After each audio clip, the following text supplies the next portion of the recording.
On estime à plus de 40 000 le nombre d'églises présentes sur le territoire ivoirien, avec plus de 7 000 lieux de culte, toutes confessions confondues, dans la seule ville d'Abidjan, selon une déclaration de la Direction générale du culte, publiée par l'agence ivoirienne de presse dans une enquête de 2018.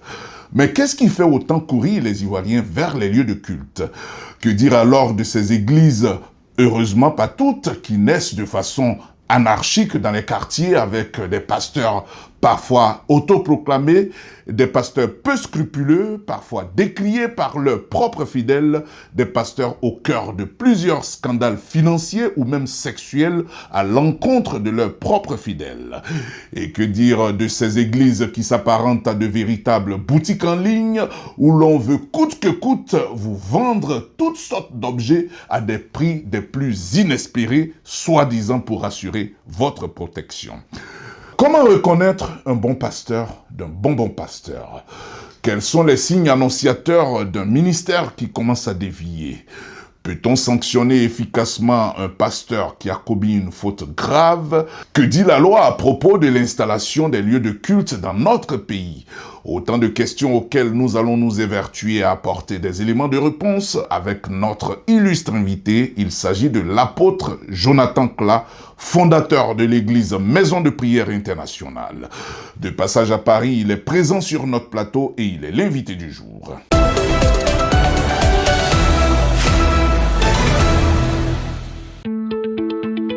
L'apôtre Jonathan Kla est un serviteur de Dieu originaire de la Côte d'Ivoire.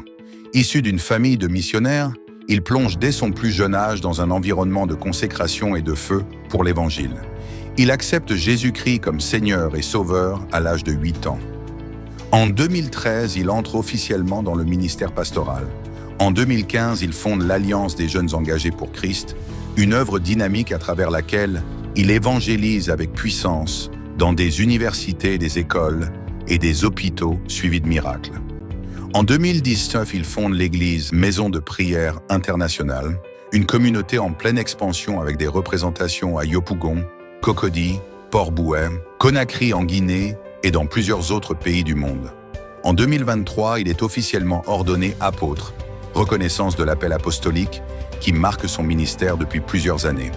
Écrivain inspiré, il est auteur de 2 livres à succès, Lève-toi et Prie et l'univers des rêves, 2 manuels spirituels qui ont éveillé la vie de prière de milliers de lecteurs à travers les nations.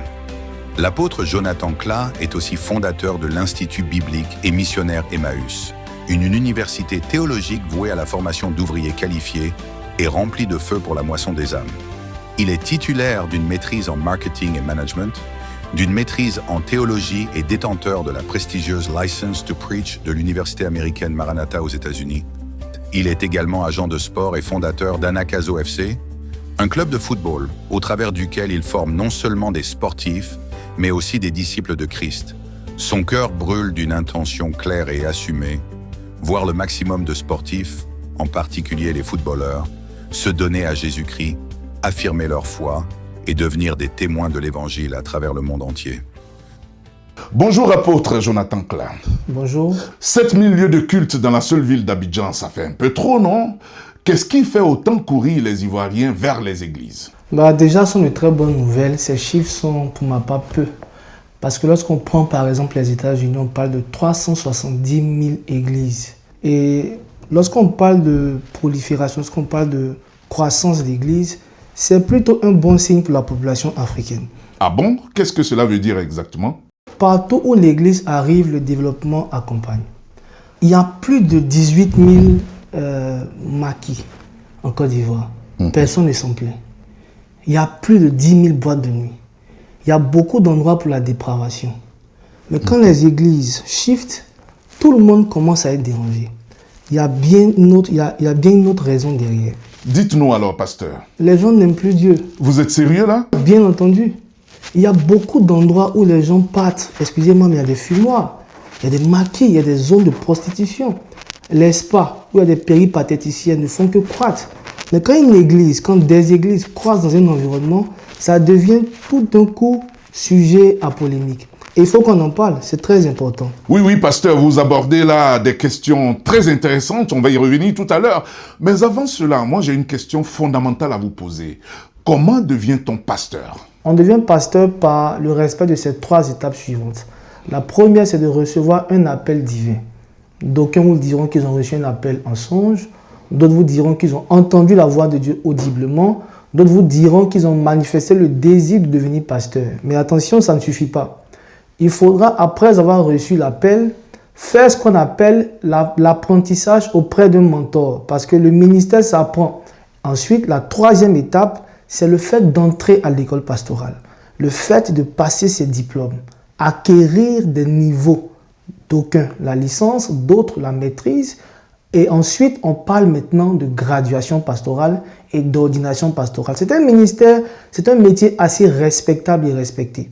Et vous pouvez nous confirmer que tous les pasteurs qui officient aujourd'hui à Abidjan respectent ce protocole-là? Bien entendu. Et je le dis, pour être franc, on ne peut pas se prononcer sur toutes les églises. Par contre, ce qu'on sait, c'est que, et ce que beaucoup savent aussi, vous savez, il y a l'église catholique que tout le monde connaît. Ensuite, il y a des grandes églises dites traditionnelles, mais je n'emploie pas trop ce terme, comme l'église méthodiste, les églises SEMA, les églises USO. Ce sont des églises qui, jusqu'à présent, jouissent de leur déontologie et de leur éthique dans tout type de société. Oui, mais les églises catholiques, tout le monde sait leur fonctionnement. On sait par exemple que pour être ordonné prêtre, il faut suivre un certain processus qui est connu de tous. Mais vous, les évangélistes, quelqu'un peut se réveiller un matin, soit disant qu'il a reçu un appel de Dieu, il crée une cellule de prière chez lui à la maison, aux grandes dames de la quiétude de ses voisins, et un an après, paf, voici une église qui vient de naître. Quel est votre commentaire sur ce genre de fait? Les églises évangéliques ont pignon sur rue, tout le monde le constate, il n'y a pas de souci. Il y a beaucoup de déviations parce que ces églises-là sont assez vues. Mais je peux vous rassurer que beaucoup de personnes dont vous pensez qui sont des pasteurs évangéliques ne le sont pas. Ah oui, elles ne le sont pas. Parce que si on veut rentrer dans la définition d'une église évangélique, on verra qu'il y a 4 types d'églises évangéliques. Il y en a des églises épiscopales, congrégationnelles, dénominations, il y en a pas mal. Il y a beaucoup d'églises qui existent qui ne sont même pas évangéliques. Mais comme le titre de pasteur est assez répandu, tout le monde peut le porter à n'importe quel moment. Pour vous rassurer, les églises évangéliques sont régies par ce qu'on appelle des fédérations. Je ne vais pas faire de publicité, mais il existe de grandes fédérations en Côte d'Ivoire qui chapeautent toutes ces églises-là. Du coup, quand quelqu'un s'auto-proclame pasteur, il est bon de lui demander, en premier, quelle est votre église? Et en second, quelle est votre fédération? D'accord, mais généralement, lorsqu'on va à l'église, c'est pour prier et pas pour poser des questions. Et ça, les pasteurs l'ont bien compris. Alors, ma question est la suivante. Qu'est-ce qui nous garantit que l'église pour les pasteurs est réellement un lieu d'éducation et non un instrument pour s'enrichir? Rien. Rien? Rien. Donc, c'est tout à fait normal qu'on continue de penser que les pasteurs arrivent là pour se faire du fric. Surtout lorsqu'on regarde le train de vie de certains de vos collègues à Abidjan. Christ a dit que dans les derniers temps, il y aura beaucoup de faux prophètes. Il y aura beaucoup de fausses églises. Il y aura beaucoup de faux mouvements chrétiens. Et nous l'assumons. Je peux rassurer tout le monde et tous les pasteurs sont préparés à ça. Au fil du temps, l'éthique pastorale va se dégrader. Le nom du pasteur deviendra difficile à porter. Seuls ceux qui sont appelés pourront tenir. Parce qu'aujourd'hui, un comédien qui a envie de s'amuser, il prend le titre de pasteur, il s'amuse. Ça fait rire d'autres, mais nous pas. Quand quelqu'un veut s'amuser, il s'amuse à parler en langue, comme les chrétiens le font. C'est un blasphème. Mais les gens n'ont plus peur de Dieu. Les gens ne touchent pas à d'autres choses. Les gens touchent seulement aux églises, et surtout les églises évangéliques. L'église part vers des populations assez défavorisées pour réhabiliter les maisons des femmes qui sont abandonnées par leurs propres enfants parce que les enfants les soupçonnent d'être des sorcières. Il y a beaucoup de choses que l'Église fait, mais ces choses-là ne passent jamais à la lumière. Pourquoi? Parce que le monde a choisi volontairement de communiquer sur les erreurs et les déviations de l'Église plutôt que sur ce que l'Église apporte de bon. Pour terminer ce chapitre, je ne vais pas seulement me limiter qu'à moi. On voit en Côte d'Ivoire, l'Église va se donner que salut au passage, qui à chaque fois fait des évangélisations, mais en matinée, vous pouvez les vérifier, fait des campagnes de soins gratuits, des soins médicaux.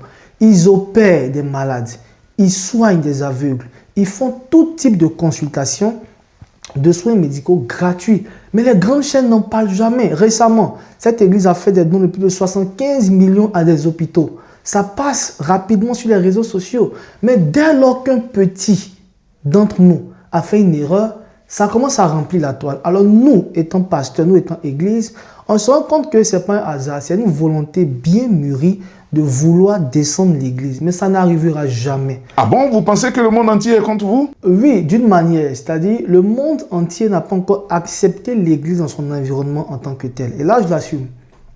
Parce qu'on peut voir des zones de dépravation comme des boîtes de nuit. On voit des enfants de moins de 12 ans entrer dans les maquis ici à Abidjan. Personne n'en parle. Mais lorsqu'on voit des enfants en kaki à l'église, on prend des photos, on met sur la toile, on dit leur place est à l'école. Mais pourquoi tant d'acharnement contre l'église? Mais non, pasteur, à mon avis, il n'y a pas du tout d'acharnement. Mais plutôt une réaction légitime face à certaines dérives de certains de vos collègues. Et ça va nous conduire au second chapitre de notre émission. Les dérives de certains de vos collègues pasteurs. Pasteur Jonathan Kla, pourquoi on observe autant de scandales impliquant les pasteurs? La raison est simple, c'est parce qu'il y a beaucoup de faux pasteurs de nos jours. Et c'est un phénomène, comme je l'ai dit, qui avait été annoncé par Christ. On constate aujourd'hui qu'il y a beaucoup de faux pasteurs et l'Église est devenue le centre de beaucoup de scandales, que ce soit sur l'argent. On voit des pasteurs qui couchent avec leurs filles spirituelles. On voit beaucoup de pasteurs qui appauvrissent les fidèles et malheureusement, c'est quelque chose de déplorable. Mais la majeure partie vient du fait qu'il y a beaucoup de faux prophètes, beaucoup de faux pasteurs. Pasteur Jonathan Kla, vous avez certainement vu cette image dans une église en Afrique où un pasteur qui ne marche que sur le dos de ses fidèles. On a vu cela parce que lui, ses pieds ne doivent pas toucher le sol. Que dire alors de cette autre image où on pouvait voir au cours d'un mariage un pasteur qui vérifie lui-même la virginité de sa fidèle? Et il y a une troisième image qui, moi, personnellement, m'a le plus choqué. C'était toujours en Afrique, où on pouvait voir sur une plage une dizaine, voire une quinzaine de femmes africaines, toutes nues, courbées en avant, avec un pasteur qui se promène tranquillement derrière en regardant dans leurs parties intimes, soi-disant pour les délivrer des démons de l'infertilité. Ça ne vous choque pas, pasteur? C'est légitime de se méfier. Par contre, je demanderai aux gens de bien vouloir vérifier les informations avant de se méfier. Parce que la plupart des choses citées ici ne proviennent pas de chez nous. Je le dis et je l'assume. J'ai posé ces questions à plusieurs animateurs sur différents plateaux. Je leur dis, la plupart de ce que vous voyez sur la toile n'émane pas de la vérité ni de la réalité. Ce sont des montages, ce sont des coups montés de toutes pièces. Et la plupart sont des films qui ont été tournés en Afrique occidentale et en Afrique orientale. On a les preuves. Pasteur Jonathan Kla, je connais des églises à Abidjan qui ont développé tout un business autour de leurs fidèles dans le monde. Ils vous vendent des objets du quotidien, c'est des calendriers, des serviettes, des bouteilles d'huile et tout, soi-disant bénis, qui vont assurer votre protection. Alors moi, ma question est la suivante. Est-ce qu'on peut bénir un objet et en faire un objet de protection sans rentrer dans l'idolâtrie? Pour créer du bonheur, de la prospérité, de la guérison, oui, c'est possible, mais ce n'est pas dans l'intention de vendre. C'est pas, comment dire en français, ça ne doit pas être commercialisé. Quand on prend les Écritures, on verra que les prophètes ont prié sur presque tout. Sur de l'eau, sur de l'huile, sur des mouchoirs. Les mouchoirs de Paul guérissaient les malades. Le manteau d'Élie a impacté Élisée. L'eau d'Élisée a assaini la ville de Jéricho. La robe de Jésus-Christ a transporté et a impacté une femme qui était malade, elle a été guérie. Il y a beaucoup de cas. Cela s'appelle les actions prophétiques. Mais j'en viens. Ces choses ne sont pas faites à usage commercial. Et c'est là que je concède toutes les déviations qui sont émanantes de l'Église. C'est-à-dire, on peut prier sur de l'eau. Parce que vous êtes venu me voir, vous avez besoin de guérison, de quoi que ce soit. Je peux prier sur l'eau. Mais dès lors que je commence à donner un prix à l'eau, je dévie. Pourquoi? Parce que la puissance de Dieu ne se vend pas. Et c'est en ce moment que je rejoins certaines thèses pour dire qu'il y a beaucoup de déviations, il y a beaucoup de dépendance et surtout basées sur la naïveté. Qu'importe ce qu'un homme de Dieu vous dit, vous avez le droit de vérifier cela à la lumière des Écritures. Je l'ai dit, les mouchoirs de Paul guérissaient les malades, oui. Mais est-ce que Paul vendait ses mouchoirs? La robe de Jésus-Christ a guéri une femme de 12 ans de cancer de col de l'utérus, oui. Mais est-ce que Christ a vendu ses robes? Si vous venez me voir et que j'ai une bibliothèque, à l'intérieur il y a de l'eau, il y a des bouteilles d'huile, il y a de l'huile rouge, il y a des calendriers, il y a tout ce que j'ai. En ce moment, je ne suis plus homme de Dieu. En ce moment, je fais du business. En ce moment, je fais du commerce. Et il est du devoir de tout fidèle. C'est vrai que la Bible nous appelle des brebis, mais on n'est pas des moutons en griffe. Je vais aussi vous présenter un autre tableau. Il y a des églises qui organisent des groupes WhatsApp. Et leur cible préférée, ce sont les Ivoiriens de la diaspora. Et ils réussissent à leur faire un véritable lavage de cerveau.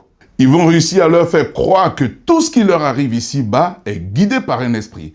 À telle enseigne que ces fidèles-là, dès qu'ils ont un petit souci, ils disent tout de suite « Oh là là, ce sont les sorciers de mon village, il faut tout de suite que j'appelle le pasteur, je vais lui faire une offrande, il va prier pour moi. » Et lorsque ces mêmes fidèles-là ont un bonheur, alors là, c'est encore le mérite du pasteur, il faut l'appeler pour le remercier avec une offrande. Alors, pasteur, moi je vous pose cette question. Est-ce qu'il n'y a pas une forme d'aliénation quelque part? Je constate en tout cas que vous êtes très informé sur le sujet. Certainement, vous avez... Donc c'est vrai alors? C'est assez vrai. Quand c'est vrai, il ne faut pas dire que ce n'est pas vrai. C'est vrai. Il y a des faux en tout corps de métier. Il y a des faux médecins, il y a des faux ministres, il y a des faux instituteurs, il y a des faux banquiers, il y a des faux billets de banque. Mais cela ne nous empêche pas de garder notre relation avec le vrai. Je ne peux pas m'adresser à ces pasteurs parce qu'ils ne sont pas des pasteurs. Ce ne sont pas des vrais pasteurs. Le pasteur fait tout à partir de la parole de Dieu. Le pasteur a la crainte de l'Éternel. Le pasteur sait que quand il quittera la terre, il aura le jugement dernier. Et tout ce qu'il a vendu de faux, même c'est pas bon de vendre, tout ce qu'il a fait de faux sur cette terre, il le payera. Et il n'entrera pas dans le paradis. Donc, un vrai pasteur qui connaît son sort n'entrera pas dans certaines choses. Par contre, on a des gens, comme j'ai cité, qui n'ont respecté aucune étape de ce qui emmène quelqu'un à devenir pasteur. Ils se sont autoproclamés pasteurs. Ils sont levés un matin, ils ont eu un son, ils sont venus sur la mer, sur la lagune des Briers. Ils ont pris une pancarte, ils ont écrit « Église de la lagune des Briers ». Il y a toujours des fidèles pour ce genre de congrégation. C'est malheureux, mais c'est réel. Alors, pasteur Jonathan Kla, on l'a vu tout à l'heure dans votre biographie, vous êtes entre autres titulaire d'un master en marketing et management. Alors, quelle a été la réaction de vos parents lorsque vous leur avez annoncé un matin que vous allez devenir pasteur? Ils étaient très heureux parce que, en tant que jeunes, il est important pour nous de comprendre que nous devons faire quelque part la volonté de nos parents. Du coup, avant de répondre à plein temps au ministère pastoral, j'ai pris le soin de terminer mes études. Par la grâce de Dieu, j'ai pu obtenir un master en marketing management, des certificats en entrepreneuriat, en agriculture. J'ai terminé et j'ai aussi fait une maîtrise en théologie. À la suite de cela, j'ai obtenu la licence to preach. C'est un diplôme américain qui nous donne la capacité d'officier des mariages aux États-Unis, de conduire la prière à la Maison Blanche et dans plusieurs États. Parce que les États-Unis, c'est un pays chrétien. Contrairement à beaucoup d'autres pays, là-bas, le pasteur a le droit d'officier les mariages. Pas comme peut-être en Côte d'Ivoire. L'Église n'officie pas les mariages. L'Église bénit les mariages qui ont été officiés par la mairie. Par contre, aux États-Unis, nous avons des documents qui nous donnent le droit de pouvoir officier les mariages, de pouvoir conduire la prière, ouvrir des cellules dans de grandes institutions comme la NASA, etc. Aussi, par la grâce de Dieu, j'ai obtenu des diplômes en christologie, en missologie en Suisse, d'autres diplômes en Afrique du Sud, à l'extérieur du pays, un peu partout. Je suis aussi auteur par la grâce de Dieu. J'ai écrit 2 livres pour l'instant. Il y en a 5 qui vont sortir cette année. Et j'ai été décoré par une structure en Côte d'Ivoire, une très grande structure en 2023, comme étant l'un des livres les plus importants, les plus influents, en Côte d'Ivoire. Donc par la grâce de Dieu, on fait notre bon nombre de chemins avec quelques petits diplômes. Mes parents, pour revenir à la question, étaient fiers parce que mes parents respectent la vocation de leurs enfants. Du coup, c'est vrai qu'auparavant, j'avais choisi autre chose. Et après, ayant reçu l'appel, j'ai informé mes parents j'ai eu leur bénédiction. Aujourd'hui, j'espère faire leur fierté par la grâce de Dieu.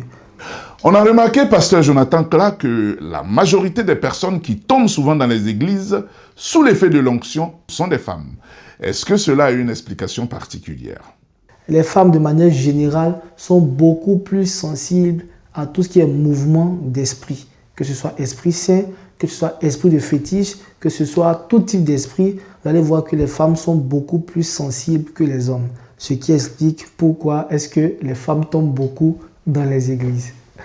Donc l'onction fait tomber, mais tout ce qui fait tomber n'est pas onction. Ça, c'est important de le préciser.